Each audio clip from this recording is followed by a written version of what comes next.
Hello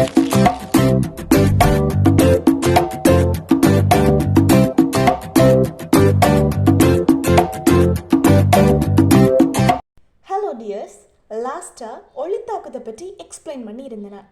இன்றைக்கு Kelvin சைக்கிளை பற்றி எக்ஸ்பிளைன் பண்ண போகிறேன். Are you ready to study with me?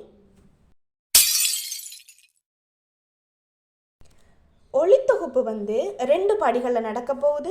ஒன்று ஒளித்தாக்கம், மற்றது கல்வின் வட்டம் சொல்லி சொன்னான்.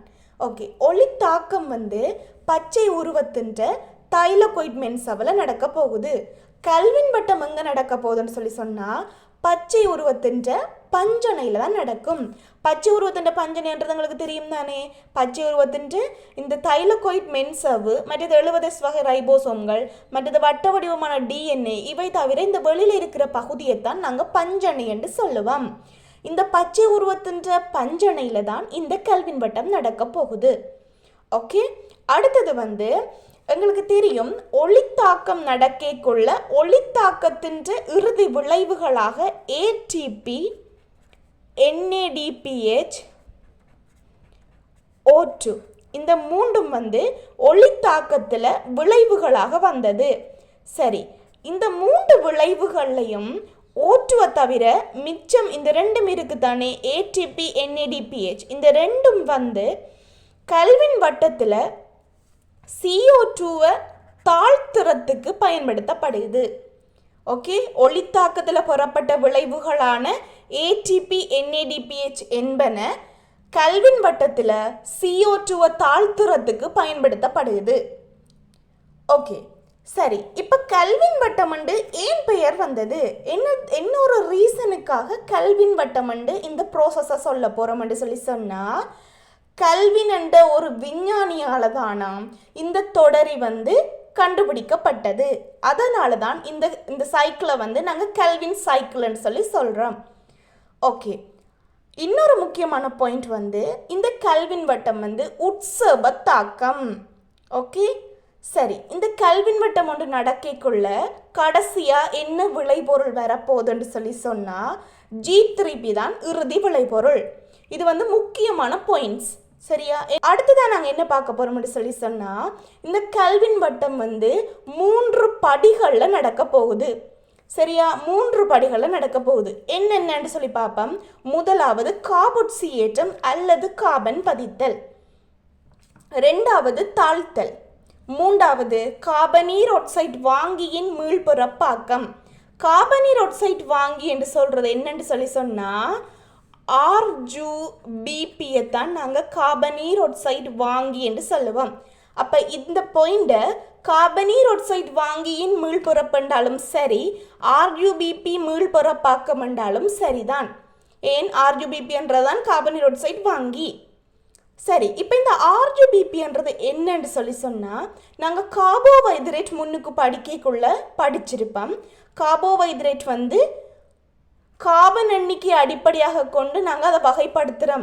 சரியா, அதில் 3 கார்பன், 4 கார்பன், 5 கார்பன், 6 கார்பன் என்று சொல்லி வருது. இதில் இந்த 5வது கார்பன் பென்டோஸ் என்று சொல்லுவோம். அந்த பென்டோஸுக்குள்ள 3 படிப்பம் ரைபோஸு, டியோக்சி ரைபோஸு, ரிபியூலோஸ்ன்னு சொல்லி படிப்போம். இந்த ரிபியூலோஸ்ன்ற ஒரு பிரதி தான் இந்த RGBP. அப்போ இந்த RGBP எத்தனை கார்பன்? 5 கார்பன் சேர்வையாக காணப்பட போகுது. சரி, இங்கே கல்வின் சைக்கிள் நொதியங்களால் ஊக்குவிக்கப்படுகின்ற ஒரு தாக்கம். நொதியம் என்று சொல்லிக்குள்ள இங்கே கல்வின் சைக்கிளுக்குள்ள நாங்கள் மெயினாக படிக்கிறது ருபிஸ்கோன்ற ஒரு நொதியத்தை தான் நாங்கள் இங்கே படிப்போம். ருபிஸ்கோன்றது RGBP கார்பாக்சிலேஸ் ஒட்சிசனேஸ் என்று சொல்லுவோம். சரியா, இந்த ருபிஸ்கோ RGBP இருக்கு தானே, இந்த RGBP CO2ஓடையும் தாக்கம் புரியும், ஒட்சிசனோடையும் தாக்கம் புரியும். CO2ஓட தாக்கம் புரியறதால கார்பாக்சிலேசண்டும், ஒட்சிசனோட தாக்கம் புரியறதால ஒட்சிசனேசண்டும் சொல்லுவோம். ரெண்டோடையும் தாக்கம் புரியும்ன்றதால RGBP கார்பாக்சிலேஸ் ஒட்சிசனேஸ் என்று சொல்லுறோம். இதை சுருக்கி ருபிஸ்கோன்னு சொல்லுறோம். சரி, இப்போ இங்கே விளைபொருளுக்குள்ள ஒன்று சொன்னது தானே G3P என்று. இந்த G3P விரிவான பெயர் எங்களுக்கு தெரிஞ்சிருக்கணும். கிளிசரல்டிஹைட், 3' பாஸ்பேட் என்று சொல்லுவோம். சரியோ? அதே மாதிரி இந்த செக்ஷனுக்குள்ள இந்த கல்வின் வட்டம் என்ற ஒன்று படிக்கைக்குள்ள உங்களுக்கு முதலாவது உறுதியான விளைபொருள் ஒன்று உருவாக போகுது. முதலான உறுதியான விளைபொருள் வந்து 3' PGA என்று சொல்லுவோம். இந்த 3' PGAன்றது பாஸ்போகிளிசரல்டிஹைட் என்று சொல்லுவோம். சரியா? பாஸ்போகிளிசரல்டிஹைட் இது வந்து முதலாவது உறுதியான விளைபொருள் வந்து 3 கார்பனை கொண்டிருக்கிறதால இது ஒரு 3 கார்பன் சேர்வை. 3 கார்பனை கொண்டிருக்கிறதால இந்த கல்வின் வட்டத்தை நாங்கள் C3 பொறிமுறை என்றும் சொல்லுவோம். ஓகே, இப்போ இந்த கல்வின் வட்டத்தின் 3 படிகள் சொன்னாங்க. கார்போக்சிலேற்றம், தாழ்த்தல், கார்பனீரொட்சைட் வாங்கியின் மீள்புறப்பாக்கம் என்று சொல்லி. இப்போ இந்த 3 படிகளையும் பற்றி நான் சொல்கிறேன். நோட்ஸாக சொல்கிறத விட ஒரு படம் மூலம் விளங்கப்படுத்துறது உங்களுக்கு ஈஸியாக இருக்குமென்றதால ஒரு படத்தின் மூலம் நான் அதை விளங்கப்படுத்துகிறேன். சரி, இதில் இந்த RGBP சொன்னேன் தானே, இந்த RGBP வந்து 5 கார்பன் சேர்வை. அதோட CO2 சேர்ந்தா முதலாவதாக உருவாகிறது வந்து ஒரு 6 கார்பன் சேர்வை வந்து உருவாக போகுது. இந்த சேர்வை வந்து உறுதியற்றது. இது உறுதியற்றது என்றதால உடனடியாக பிரிகை அடைஞ்சு ஒரு விளைவை தரப்போகுது. அந்த விளைவு வந்து உறுதியானதாக இருக்க போகுது. அந்த விளைவு தான் என்னது? 3' PGA. 3' PGA தான் கல்வின் வட்டத்தின் முதலாவது உறுதியான விளைபொருள். கல்வின் வட்டத்தின் முதலாவது விளைபொருள் என்று கேட்டால் 6 கார்பன் சேர்வை. கல்வின் வட்டத்தின் முதலாவது உறுதியான விளைபொருள் எதுன்னு கேட்டால் 3' PGA. சரி, இந்த 3' PGAயில் 3என்றது என்னத்தை குறிக்குதுன்னு சொல்லி சொன்னால் கார்பன் எண்ணிக்கையை குறிக்குது. இங்கே இருந்து வர்ற 6 கார்பன் இங்கே வந்து 3 கார்பனாக உடையுது. அப்போ எத்தனை PGA வந்திருக்கும்? கார்பன் எண்ணிக்கை மாறக்கூடாது. இங்கே 6 கார்பன் சேர்வேண்டா, இங்கே 3 கார்பன் கொண்ட PGA என்றபடியா 2ஆக பிரிய போகுது. இந்த 6 கார்பன் சேர்வை 2ஆக உடைஞ்சு 3' PGA 3' PGA என்று வரப்போகுது. அதனால தான் இந்த முன்னுக்கு 2 என்று போட்டிருக்கேன். 2 3' PGA உருவாக போகுது கார்பன் எண்ணிக்கைக்காக.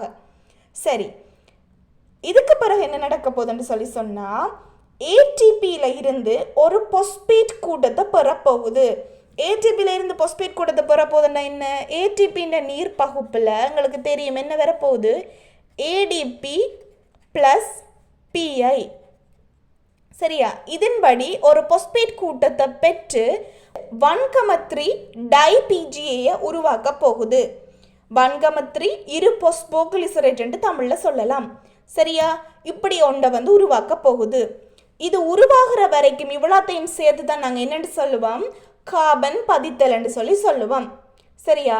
RGBPயோட CO2 சேர்றதை தான் கார்போக்சிலேற்றம் என்று சொல்கிறது. இது இவ்வளவு நடந்த இந்த ப்ரோசஸை சேர்த்து தான் நாங்கள் கார்பன் பதித்தல் என்று சொல்லுவோம். சரியோ? இப்போ இவ்வளோ நடந்த பிறகு ஒளி தாக்கத்தில் பெறப்பட்ட விளைவுகள் என்னென்ன சொன்னான்? ATP, NADPH, O2. இதில் இந்த O2 தவிர இந்த ரெண்டும் போய் என்ன செய்ய போகுதுன்னு சொன்னால் 1,3 இரு பாஸ்போகிளிசரேட் இருக்கு தானே, இதில் இருந்து இந்த G3P வர்றதுக்கு இந்த ரெண்டும் ஹெல்ப் பண்ண போகுது. சரியா? அது ரெண்டையும் பாவிச்சு தான் இந்த 1,3 இரு பாஸ்போகிளிசரேட் வந்து G3Pயை உருவாக்குது. இந்த G3Pயை உருவாக்குற இந்த ப்ரோசஸை தான் நாங்கள் என்னென்னு சொல்லுவோம்? தாழ்த்தல் என்று சொல்லுவோம். இந்த G3Pயில் இருந்து RGBP வந்து மீள்புறப்பாக்கப்படுகின்றது. அதுக்கு ATPயில் இருக்கிற ஒரு பாஸ்பேட் கூட்டத்தை பெறுது. G3P வந்து என்ன செய்யுது? ATPயில் இருந்து ஒரு பாஸ்பேட் கூட்டத்தை பெற்று RGBPயை வந்து மீள்புறப்பாக்கம் செய்கின்றது. இது இவ்வளவுதான் கல்வின் வட்டம்.